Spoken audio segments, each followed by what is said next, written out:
जब देश की सीमाओं पर चुनौतियां बढ़ रही थी, उस समय इंडियन आर्मी की कमान संभालने वाले जनरल मनोज मुकुंद नरवणे आज हमारे साथ हैं, अपनी एक नई किताब के साथ, एक नई कहानी के साथ, और इस वक्त हमारे साथ जुड़ रहे हैं। और सबसे बड़ी बात यह है कि इतने कठिन समय में उन्होंने भारतीय सेना का नेतृत्व किया और अपनी ये नई किताब जनरल मनोज मुकुंद नरवणे की किताब है जो हमारे हाथ में है इस वक्त। और इस बुक के अगर हम टाइटल की बात करें तो the curious and the classified, इस बुक का ये नाम है। सर, TV9 पर सर आपका स्वागत है। बहुत बहुत शुक्रिया और nice of you to have me on your programme. Thank you sir. Sir, आपकी नई किताब the curious and the classified क्या सिर्फ एक किताब है या इसके अंदर सिस्टम की अनकही सच्चाइयाँ, अनकही कहानियाँ हैं? इस किताब में ऐसे 25 चैप्टर है और हर चैप्टर एक रोमांचक किस्सा है जो मैं समझता हूँ सभी लोगों को पसंद आएगा, बच्चों से लेकर सीनियर सिटीज़न तक। जो फ़ौज में है उनको तो अच्छा लगेगा ही लगेगा, क्योंकि कुछ एक कहानियाँ उनके साथ भी बीती होंगी। लेकिन जब इस किताब के बारे में मैं सोच रहा था और अपने दोस्तों वगैरह से बात कर रहा था, तो कई लोगों ने कहा कि ये तो हमें भी मालूम नहीं है। तो वो मेरे लिए बहुत आश्चर्य की बात थी कि जो ऐसी चीज़ें जो मैं बहुत आम समझता हूँ, ये कैसे कि इनको पता नहीं, जैसे कि ये कोई गोपनीय चीज़ थी। हालांकि इसमें कोई सीक्रेट नहीं है जी, कोई क्लासिफाइड नहीं है, लेकिन क्योंकि उनको मालूम नहीं था, एक किस्म से जैसे कि इसके ऊपर एक चद्दर ढक रखी हो। क्योंकि आर्मी में सर क्लासिफाइड इंफॉर्मेशन वो हाँ, उसको तो बहुत इम्पोर्टेंट माना हाँ, जाता है। तो एक किस्म से मुझे लगा कि ये चीज़ें ऐसे हैं जो लोगों को मालूम नहीं है, जबकि ये एक्चुअली खुले में है। जब एक कोई कोशिश नहीं की इन चीज़ों की, ये कहानियाँ जो है लोगों तक या लोगों को नहीं मालूम होना चाहिए या मालूम नहीं है। लेकिन सर क्या इस तो बार इसीलिए ये नाम दिया द क्लासिफाइड, कि ये कहानियाँ जो लोगों को मालूम नहीं है और जिसके ऊपर ये चद्दर जैसे मान लो बिछी हुई थी, उस चद्दर को हम हटा रहे हैं और ये किस्से पूरे अपने देशवासियों तक पहुंचा रहे, ताकि वो जान सके कि आर्मी क्या है। ओके सर, क्या इस किताब में कुछ ऐसे भी खुलासे हुए हैं जो कि इससे पहले कभी सार्वजनिक नहीं हुए, सार्वजनिक मंच पर नहीं आए?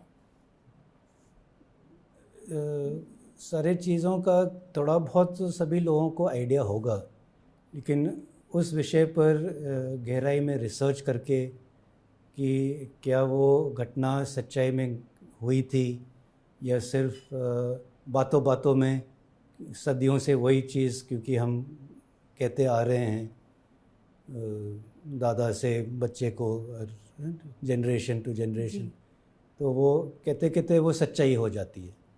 तो क्या वो एक्चुअल सच्चाई थी या वो ऐसे ही कहीं से वो कहानी उभर आई? इसीलिए मिथ्स एंड मिस्ट्रीज़ कि कुछ कहानियाँ ऐसे भी हैं जो शायद सच नहीं थे, लेकिन आजकल हम उसको मानते हैं जैसे कि वो घटना हुई हो कभी पुराने ज़माने में। सर, मैं अपना सौभाग्य मानती हूँ कि आपसे मुझे बात करने का मौका मिला है और आपकी ये नई किताब मेरे हाथ में है। लेकिन सर, ये कहानी, ये जो किताब आपने इस बार लिखी है, ये शशि थरूर से कैसे इंस्पायर्ड हैं? वो एक कांग्रेस लीडर हैं, कांग्रेस के लीडर हैं, एक पॉलिटिकल पर्सनालिटी हैं, तो ये किताब उनसे कैसे इंस्पायर्ड है? वो इंस्पायर्ड है क्योंकि वो एक लेखक है। वो कोई भी इंसान जो है उसके कई ये रूप हो सकते हैं, तो लेखक के रूप में उन्होंने एक किताब लिखी है, वंडरलैंड ऑफ वर्ड्स। और वो किताब एक बार एक दोस्त के घर, उसमें मैं थोड़े से पन्ने पलट रहा था, तो उसमें एक चैप्टर था बैक्रोनिम्स करके, कि कैसे अक्षरों को बाद में शब्द दिए जाते हैं, एक किस्म से जैसे हम कहते हैं ना रिवर्स इंजीनियरिंग। तो जो वो मैं पढ़ रहा था वो था SOS, जो कि एक डिस्ट्रेस सिग्नल था मॉर्स कोड के ज़माने में। फिर बाद में लोगों ने वो SOS को सेव आवर शिप या सेव आवर सोल्स का वर्डिंग दे दिया। जो कि शुरू में ऐसे नहीं था। तो वो भी एक मिथ है कि SOS stands for save our souls. तो जब जैसे वो मैंने पढ़ा तो मेरे दिमाग में आया कि हाँ, आर्मी में भी कई बार ऐसे होता है। जैसे कि माऊ एक शहर है इंदौर के पास, MHOW। तो लोग कहते हैं कि माऊ एक्चुअली ब्रिटिश ज़माने में मिलिट्री हेडक्वार्टर्स ऑफ वॉर होता था। तो वो सही भी लगता है क्योंकि माऊ में फ़ौज भी है, पुराने ज़माने में भी होती थी, आज भी फ़ौज है वहाँ पे। तो शायद ये सही बोल रहे हैं। रणसंवाद सर अक्सर होता है वहाँ पर। रणसंवाद भी होते हैं वहाँ पे। और ज़्यादातर 100% ऑफिसर्स माऊ से एक बार गुजरते ही हैं अपने सर्विस में। तो इसमें सच्चाई भी हो सकती है, लेकिन दरअसल ये एक मिथ है, ऐसे कभी नहीं था। लेकिन ये बात सही है कि वहाँ पे एक ब्रिटिश गैरिजन हुआ करता था। जो मराठा और ब्रिटिश के बीच में जब युद्ध हुआ और मराठास की उसमें हार हुई, तब उनका जो कैपिटल था नर्मदा के किनारे, उनको ज़बरदस्ती इंदौर लाया गया वहाँ से दूर। और उनके ऊपर नज़र रखने के लिए ब्रिटिशर्स ने 30 किलोमीटर दूर माऊ में एक कैंटोनमेंट खड़ा किया, होलकर्स के ऊपर नज़र रखने के। तो इसका ये मिलिट्री हिस्ट्री से जुड़ा हुआ है। तो हाँ, एक मिलिट्री कैंप था और ब्रिटिश ज़माने में वो मराठास क्योंकि सबसे पावरफुल लोग थे उस टाइम भारत में, तो उनके ऊपर नज़र रखने के लिए तो एक किस्म से हाँ, एक हेडक्वार्टर तो ज़रूर था, लेकिन पूरे भारत का हेडक्वार्टर नहीं था। वो पूरे भारत में जो ब्रिटिश इंडिया था उसका हेडक्वार्टर शिमला में था। और वहाँ से वो कमांडर इन चीफ सारे अफ़गानिस्तान से लेकर बर्मा तक सारा कंट्रोल करते थे। सर, जिस तरीके से आपने अपनी किताब के बारे में थोड़ा थोड़ा हमें बता रहे हैं, सर क्या आपकी नई किताब में जो मौजूदा राजनीति और सैन्य नेतृत्व, इसके लिए भी क्या कोई संदेश छुपा हुआ है आपकी इस किताब के अंदर?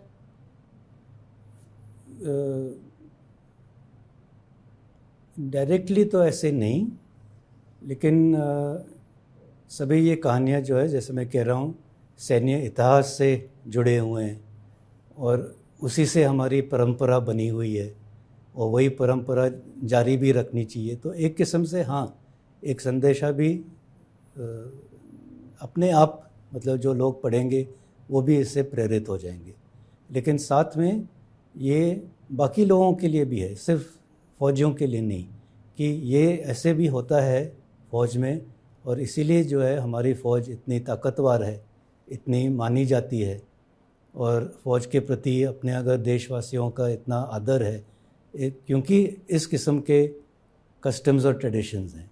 तो एक किस्म से मैं ये बात अपने आम नागरिक को भी पहुंचाना चाहता हूं कि वो भी इस किस्म का डिसिप्लिन अपनाएंगे तो हम एक पूरे देश के तौर पर और भी आगे बढ़ पाएंगे। तो इट इज़ एक किस्म से हाँ, इसमें है कुछ मैसेजिंग है। सर, जिस तरह से ये किताब हमारे हाथ में है और ये ट्रेंड भी कर रही है आपकी किताब और अच्छा सेल कर रही है आपकी, सर अगर हम इससे पिछली किताब की बात करें जिसमें आपने बहुत सारी चीज़ों का ज़रूर जिक्र किया होगा, अपने पूरे 4 दशक के कार्यकाल का, सैन्य कार्यकाल का, सर आपकी जो पिछली किताब थी उसे संसद तक में भी उठाया गया, उस पर राहुल गांधी ने उसका जिक्र किया, एक विवाद भी खड़ा हो गया।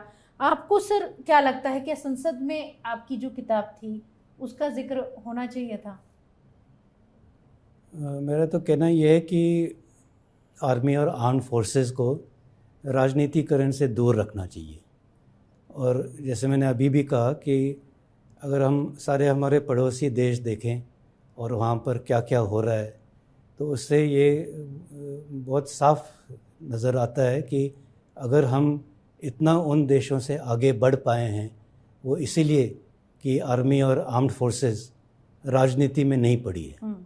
और इसलिए हमारी हमेशा यही कोशिश होनी चाहिए कि इसको दूर रखें, आर्म्ड फोर्सेस को पॉलिटिक्स से। इसका मतलब ये नहीं है कि वो ऑर्गेनाइजेशन के तौर पे, लेकिन इसका मतलब ये नहीं कि मैं अपना वोट नहीं डाल सकता, इसका मतलब ये नहीं कि मैं किसी एक पार्टी के साथ जुड़ नहीं सकता। तो इन दोनों में काफ़ी फ़र्क है। लेकिन एज अ आर्मी, एक ऑर्गेनाइजेशन के तौर पे हमें इन मामलों से अगर दूर रखा जाए तो ये देश के लिए अच्छा होगा। सर, इस पे एक सवाल ये भी है कि क्या राहुल गांधी ने आपकी किताब का जो जिक्र किया उसको सही तरीके से उन्होंने प्रोजेक्ट किया या उसे सही तरीके से प्रोजेक्ट नहीं किया? आपकी उस पर राय क्या है? क्योंकि सर उस समय भी सबने आपको, all of us, sir media ने भी आपको अप्रोच किया, पर हम लोग आपसे तब नहीं मिल पाए, लेकिन आज मेरी खुशनसीबी है कि मैं आपसे इस बारे में बात कर पा रही हूँ। क्यों आज मैं मीडिया से बात कर रहा हूँ इस किताब के बारे में। उस वक्त मुझे कोई ज़रूरत नहीं महसूस हुई कि मैं उसके ऊपर कोई टिप्पणी करूं। वो कोई संसद के सामने या संसद के अंदर कोई बात कह रहा है, वो उससे मेरा कुछ नहीं, मेरा नाम ज़रूर लिया है, लेकिन मैं इसमें डायरेक्टली तो इन्वॉल्व नहीं हूँ, तो उस वक्त मैं क्यों इस मैदान में उतरूँ? मैं तो आराम से अपनी ज़िंदगी जी रहा हूँ। मुझे पता भी नहीं था कि ऐसे कोई चीज़ हो रही है जब तक मेरे दोस्तों ने मुझे फ़ोन नहीं किया कि आपको मालूम है क्या हो रहा है, न्यूज़ देखो जाके। मैं तो न्यूज़ भी नहीं देख रहा था। तो इसलिए मैं कह रहा हूँ कि वो जो भी हुआ वो मेरे हिसाब से मुझे उससे मतलब कोई परेशानी नहीं हुई। बात लोग पूछते हैं कि कोई आपको परेशानी हुई, दुख हुई, कोई टेंशन हुआ, तो ऐसे कोई मुझे नहीं टेंशन हुआ। मैं कामकाज तब कर रहा था, जो मेरा रूटीन तब था, वो आज भी है। लेकिन बॉटम लाइन यही है कि नेशनल इंटरेस्ट को सबसे आगे रखना चाहिए। सर, जिस तरीके से जिस वक्त आपका कार्यकाल था, गलवान हिंसा हुई थी, और यहाँ पर सर मैं अपनी भी एक बात जोड़ना चाहूँगी कि TV9 भारतवर्ष इकलौता ऐसा नेटवर्क है जो कि गलवान हिंसा के बाद गलवान पहुँचा है, और रिपोर्टर के तौर पे TV9 की तरफ से मैं गलवान गई थी, अभी हाल ही में गई थी, जब गलवान वॉर मेमोरियल का उद्घाटन हुआ, उसके just next day I was there and मैंने वो पूरा टेरन देखा है।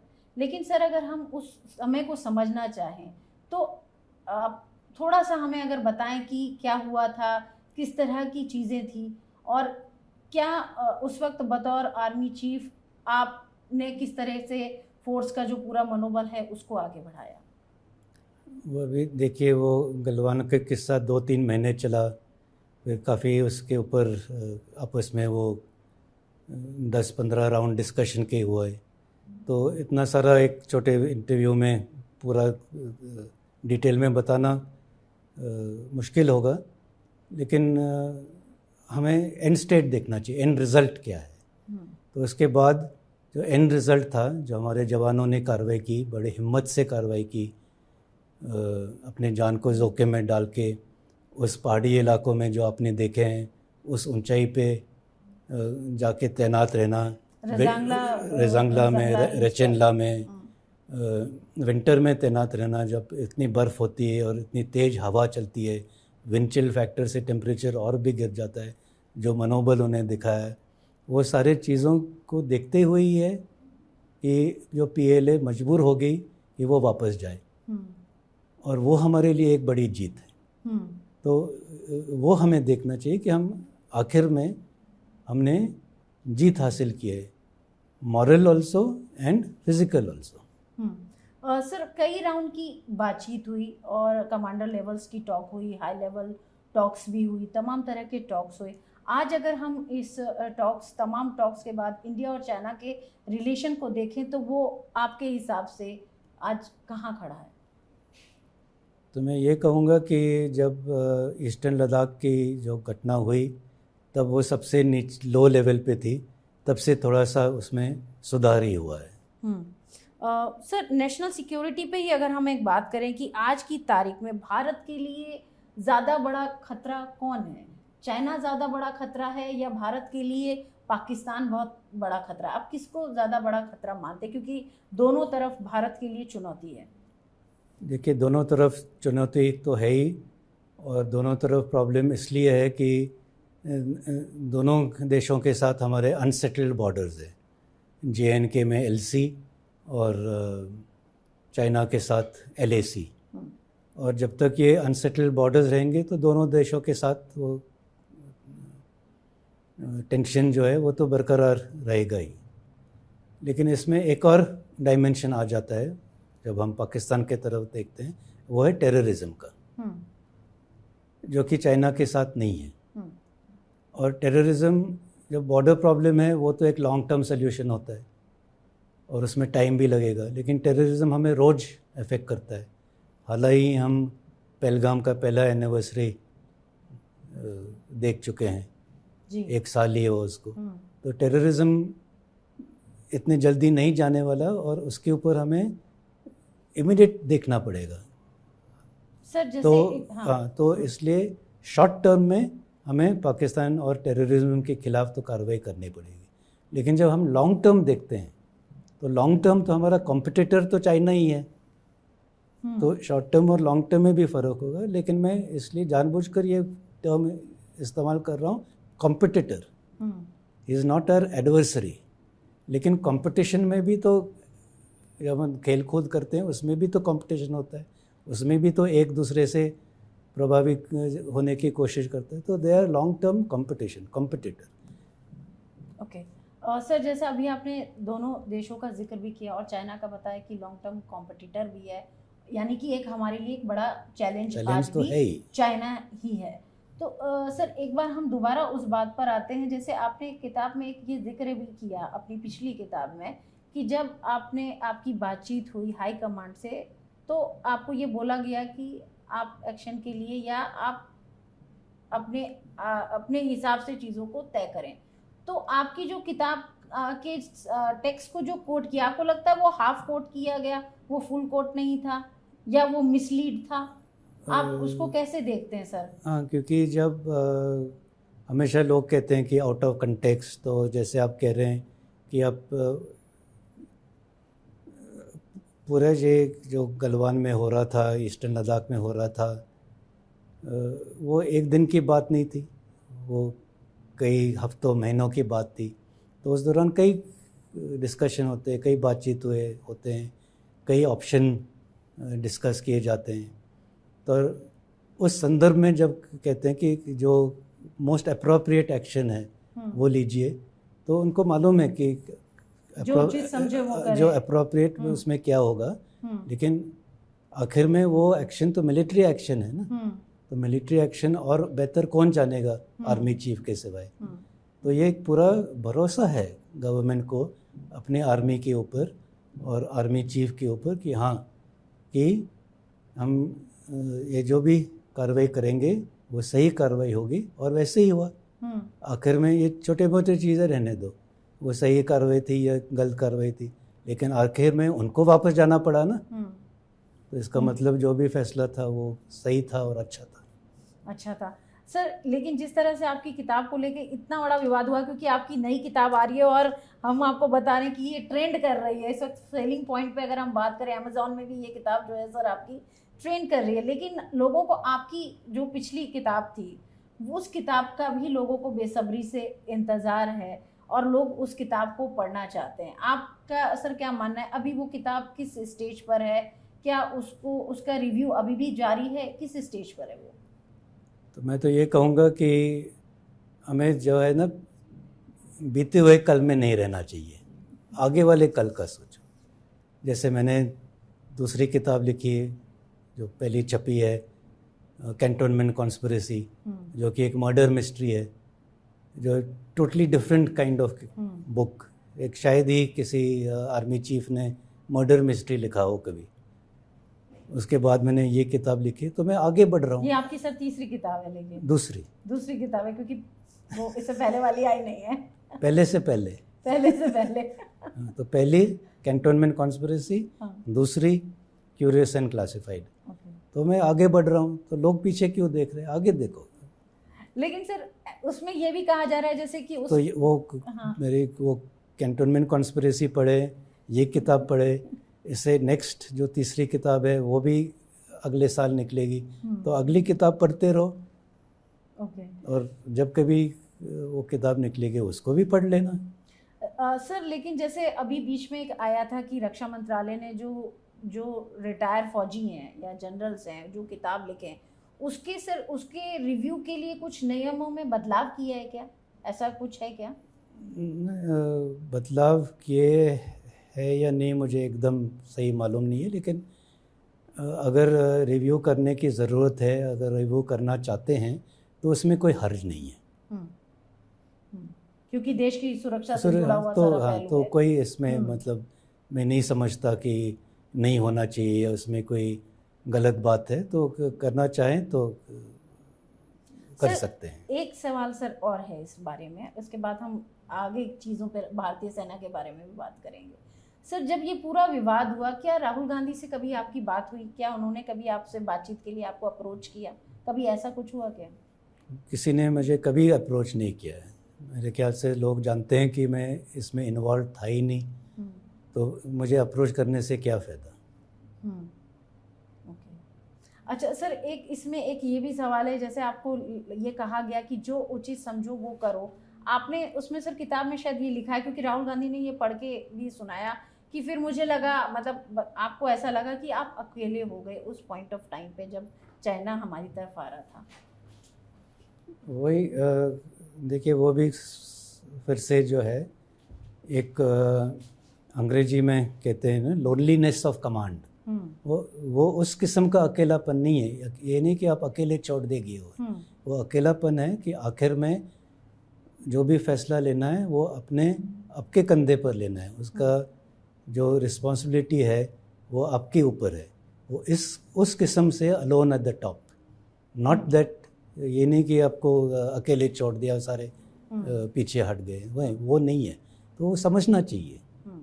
सर अभी जो हाल में ऑपरेशन सिंदूर हुआ, अब अभी पहलगाम अटैक की बरसी अभी 22 अप्रैल को थी, और जो हमारा ऑपरेशन सिंदूर, हमारी भारतीय सेना और हमारी तीनों ट्राइस सर्विसेज ने मिलके इतना बड़ा एक ऑपरेशन ये किया, उस ऑपरेशन को सर आप कैसे देखते हैं? क्या भारत ने उस पहलगाम अटैक का, जिसने पूरे हिंदुस्तान को कहीं ना कहीं बहुत आघात पहुंचाया, फौज ने उसका बदला ले लिया? मैं ये कहूँगा कि ऑपरेशन सिंदूर में जो कार्रवाई की गई वो एक बहुत अलग ही और हट के कार्रवाई थी, क्योंकि उरी के बाद जो सर्जिकल स्ट्राइक हुए वो एलसी के नज़दीक वाले कैंप पर हुए। पुलवामा के बाद जब बालाकोट स्ट्राइक्स हुए एयरफोर्स के, तब भी वो पीओके में जो कैंप थे वो छोटे मोटे कैंप के ऊपर हुए। लेकिन इस बार हमने एक बड़ा निर्णय लिया, एक पॉलिसी डिसीजन, कि ये सिर्फ छोटे वाले कैंप नहीं, लेकिन जो भी इसका समर्थन कर रहे हैं, जो भी इसका फाइनेंसिंग कर रहे हैं, जो भी इनके लीडर हैं, चाहे जहाँ पर भी हो, चाहे वो पीओके में हो चाहे वो पाकिस्तान में हो, उनके ऊपर हमला करेंगे। तो ये एक किस्म से एक बड़ा स्ट्रेटेजिक शिफ्ट रहा है, जो कि एक होना भी चाहिए था, क्योंकि जहाँ उनको ज़्यादा नुकसान महसूस होगा वहाँ मारना चाहिए। वो फॉरवर्ड वाले कैंप में एक या दो टेररिस्ट मर जाए तो उनको कोई उससे फ़र्क नहीं पड़ता, लेकिन उनके लीडर जब मरेंगे तब उनको फ़र्क पड़ेगा। सर तो इसीलिए जो हमने कार्रवाई की वो बहुत एक अच्छी कार्रवाई थी, एक बड़ी कार्रवाई, बड़ी अच्छी कार्रवाई। और अभी सर ये सरकार भी कह रही है कि ऑपरेशन, फौज भी कह रही है, फौज का खास तौर से कहना है कि ऑपरेशन सिंदूर अभी भी जारी है, और तमाम तरह के मोर्चे पे भारतीय सेना लगातार अग्रसर है। सर अभी जिस तरीके से थिएटराइजेशन की भी बात की जा रही है कि आर्मी में थिएटराइजर को लेकर आया जाए, इसके अलावा जो टेक्नोलॉजी के तौर पर जो इस तरीके से अभी करंट युद्ध भी हो रहे हैं, उसमें भी हम देख रहे हैं कि बहुत अलग तरह से हो रही है, यानी कि फौज को बूट्स ऑन ग्राउंड्स ना भेजकर खास तौर से ड्रोन्स, मिसाइल, इन तमाम चीज़ों का इस्तेमाल किया जा रहा है। तो थिएटराइजेशन में जो देरी हो रही है वो जल्दी होनी चाहिए, और जो और ज़्यादा तकनीक को और ज़्यादा फौज में जो होना चाहिए, आपको क्या लगता है? जिन दो चीज़ों का जो आपने जिक्र किया वो कुछ थोड़े अलग अलग है। थिएटराइजेशन और लड़ाई की प्रक्रिया जो है वो दो चीज़ अलग हैं। जहाँ तक लड़ाई की प्रक्रिया है वो तो हमेशा बदलती रहती है। पहले इन्फेंट्री वाले, आपने देखा होगा महाभारत के टाइम पे हज़ारों सैकड़ों लोग आमने सामने खड़े होकर एक दूसरे के ऊपर हमला करते थे। वहाँ से हटके आज के ज़माने तक पहुँचे जहाँ एक दूसरे को हम देखते भी नहीं हैं, सिर्फ मिसाइल और ड्रोन तक। तो ये टैक्टिक्स और डॉक्ट्रिन जो है बदलते रहते हैं, और ये हमेशा हुआ है। जब राइफ़ल और गन पाउडर हुआ तब ये बदली हुआ, जब टैंक आए तब लड़ने की मेथड जो है उसमें बदलाव आया, जब हवाई जहाज आए तब बदलाव हुआ, अब मिसाइल आए तब बदलाव हुआ, अभी ड्रोन आए तो बदलाव होगा। तो ये तो हमेशा होता ही रहेगा। और जो इसको जल्दी से जल्दी अपना पाएगा वही जीत हासिल करेगा। सर एक सवाल ये, जिस तरीके से अभी युद्ध हम देख रहे हैं, ईरान इजराइल अमेरिका का युद्ध और रूस यूक्रेन का युद्ध भी पिछले 4 साल से हो रहा है। इस युद्ध की अगर हम बात करें, एक चोक पॉइंट जिसको हॉर्मुज स्ट्रेट कहा जा रहा है, उसको लेकर एक पूरा, अगर कह सकते हैं, वर्ल्ड पूरा एक तरीके से हिल गया है और सब पर दबाव है। चोक पॉइंट की स्ट्रैटेजी को लेकर भी भारत को आगे बढ़ना चाहिए, क्योंकि भारत के भी इलाके में इस तरीके के कई चोक पॉइंट हैं जहां पर अगर हमारे साथ कभी किसी के साथ युद्ध होता है, लड़ाई होती है, तो उसकी एक एडवांटेज या उसका एक बेनिफिट इंडिया ले सकता है। बहुत अच्छा आइडिया है, आपको ज़रूर इसके ऊपर एक पॉलिसी पेपर लिखना चाहिए। चलिए सर, हमसे बात करने के लिए बहुत बहुत शुक्रिया। Thank you so much sir. Thank you Anju. तो इस वक्त हमारे साथ जुड़े हुए हैं जनरल मनोज मुकुंद नरवणे, और अपनी नई किताब को लेकर, जैसा हमने कहा, हम उन्हें बेस्ट विशेस भी करते हैं कि ये किताब बहुत अच्छा करे। TV9 के दर्शकों से भी हम गुजारिश करते हैं कि इस किताब को ज़रूर पढ़ें, क्योंकि देश के वो आर्मी चीफ जिन्होंने 4 दशक तक देश की सेवा की और इंडिया चाइना दोनों बॉर्डर्स पर एक बड़ा नेतृत्व उन्होंने संभाला, और अब एक नई किताब के साथ दर्शकों के बीच में, लोगों के बीच में आए हैं, the curious and the classified. इसको पढ़ना चाहिए और हम सर को विश करते हैं कि ये किताब सर बहुत अच्छा करें। Thank you. और हाँ, हमारी इस खास पेशकश में फिलहाल इतना ही। देश और दुनिया की तमाम खबरों के लिए आप देखते रहिए TV9 भारतवर्ष। नमस्कार।